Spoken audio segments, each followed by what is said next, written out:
राजस्थान के एक छोटे से गांव में रहती थी रुक्मा देवी। उम्र यही कोई 60 साल की होगी उनकी। गांव के लोग कहते थे कि वो औरत नहीं बल्कि डायन थी, क्योंकि शादी होते ही रुक्मा के पति की मौत हो गई और फिर धीरे धीरे उसके परिवार के सब लोग एक एक करके खत्म हो गए और साथ ही गांव में पड़ा अकाल। जमीन सूख गई, खेती सूख गई, लोग भूखे मरने लगे। रुक्मा को गांव से बाहर निकाल दिया गया और तब से वो गांव के बाहर झोपड़ी बनाकर रहने लगी। कोई भी रुक्मा के घर के आजू बाजू से गुजरता तक नहीं था। एक दिन गांव के रहने वाले रतन और उसकी पत्नी आनंदी को दूसरे गांव से आते वक्त रात हो गई और अंधेरे में रास्ता भटक के वो रुक्मा की झोपड़ी के पास जा पहुंचे। अरे आनंदी, ये क्या हो गया? हम तो रुक्मा डायन की झोपड़ी के पास आ पहुंचे। अब तो सब बुरा होगा। जल्दी जल्दी से निकल यहाँ से। हाँ जी, सही कहते हैं आप। ये डायन हमको खा जाएगी, जल्दी भागो यहाँ से। तभी रुक्मा झोपड़ी से बाहर आती है। अरे रुको, तुम लोग यहाँ मेरी झोपड़ी में आराम कर लो और देखो, इस रास्ते पर आगे मत जाना। हाँ, हमें आगे जाने से इसलिए रोक रही है ना, ताकि हमें मार डाले तू। अरे ना ना, मैं तो तुम्हारी जान बचाना चाहती हूँ, मेरी बात तो सुनो। डर की वजह से आनंदी और रतन वहाँ से भाग जाते हैं, लेकिन फिर अगले दिन गांव में खबर फैलती है कि रतन और आनंदी ने अपने घर में फांसी लगाकर आत्महत्या कर ली। वजह क्या थी किसी की समझ में नहीं आया। अगले दिन गांव में जोर का तूफान आया और भयानक तरीके से किसी के रोने की आवाज़ गूंजने लगी। अरे भाई, लगता है उस डायन रुक्मा ने गांव पे काला जादू कर दिया है। हाँ भाई, मुझे भी ऐसा ही लग रहा है। लगता है कल आनंदी और रतन मर गए। लगता है ये उसी का किया धरा है। हमें सरपंच के पास चलना चाहिए। वो दोनों आदमी सरपंच के घर पहुंचते हैं। अरे, तुम इस वक्त यहाँ पर क्यों आए हो? जानते नहीं बाहर क्या हो रहा है?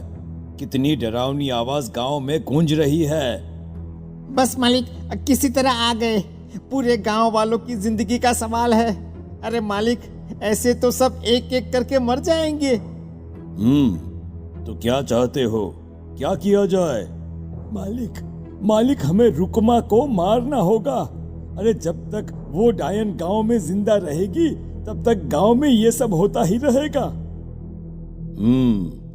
शायद ठीक कह रहे हो तुम लोग, मगर ये काम करेगा कौन?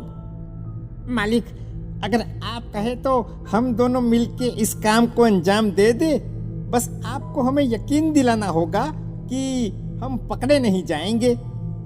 ठीक है, लेकिन बाहर जो आतंक का साया है, उसमें तुम दोनों रुक्मा तक पहुंचोगे कैसे? हैं? क्या तुम्हें डर नहीं लगता? मालिक, आप उसकी चिंता ना करें। काल भैरव का भभूत है हमारे पास। रुक्मा तक पहुंचकर आसानी से मौत के घाट उतार देंगे उसको। हाँ, मैं भी चलूंगा तुम लोगों के साथ। उस डायन को मरते हुए देखने की बड़ी इच्छा है मुझे।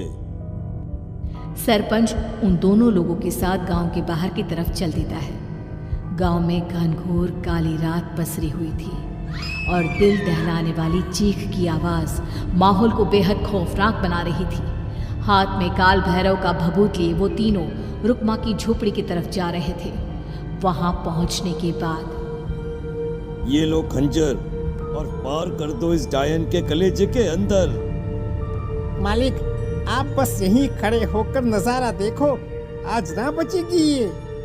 हाँ मालिक, ये भभूत अब इसकी जरूरत नहीं है। मैं इसे यहाँ पेड़ की डाली पे रख देता हूँ। लौटते वक्त हमारी रक्षा करेगा। वो दोनों आदमी चुपके से सोती हुई रुक्मा देवी के ऊपर वार करते हैं। एक जोरदार चीख से वो इलाका गूंज उठता है, लेकिन अचानक रुक्मा के शरीर से जो खून बहता है उसका रंग नीला था। ये देखकर वो दोनों आदमी डर से कांपने लगते हैं। अरे अरे अरे अरे, ये क्या? अरे इसके खून का रंग तो नीला है। अरे तो क्या हुआ? डायन जो ठहरी इंसान नहीं है ये, और आज इस बात का पक्का यकीन हो गया है। मर गई चुड़ैल, मर जाने दे। चल सरपंच साहब को जाकर ये खबर सुनाते हैं। वो दोनों जैसे ही बाहर आए उन्होंने देखा सरपंच की लाश पेड़ पे लटकी हुई थी। ये देखकर वो दोनों डर के मारे चीखते हुए वहां से भागे, लेकिन तभी एक बेहद डरावनी औरत उनके सामने आकर खड़ी हो गई। कहाँ जा रहे हो? तुम्हें क्या लगा किसी का खून करके बच जाओगे तुम? कौन हो तुम? कौन हो? हमने तो डायन को मारा है, कुछ गलत नहीं किया भाई। वो डायन नहीं थी, वो इस गांव की रक्षा कर रही थी।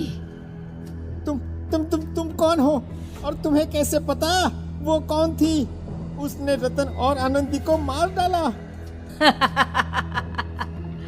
रतन और आनंदी को मना किया था रुक्मा ने इस रास्ते से आगे जाने से, पर वही दोनों माने नहीं और उन दोनों ने मुझे देख लिया था, इसलिए उनका मरना तो तय था। क्या मतलब तूने मारा था और हम समझ रहे थे कि रुक्मा ये सब कर रही है? अरे वो तो मेरे कब्जे में थी, रोज अपने खून का चढ़ावा देकर इस गांव को बचा रही थी, तभी तो उसका खून नीला पड़ गया था। लेकिन तुमने तो उसे मारकर मेरा काम आसान कर दिया। अरे नहीं नहीं, हम नहीं मानते कि ये सच है। नहीं मानते तो बताओ सरपंच कैसे मरा फिर? क्योंकि उस वक्त तो तुम लोग रुक्मा को मार रहे थे ना, जवाब दो। हाँ बात तो सही है, इसका मतलब इसका मतलब अब तुम लोगों ने अपनी मौत को खुद दावत दी है, क्योंकि जो तुम लोगों को बचाने की कोशिश कर रही थी वो तो अब रही नहीं।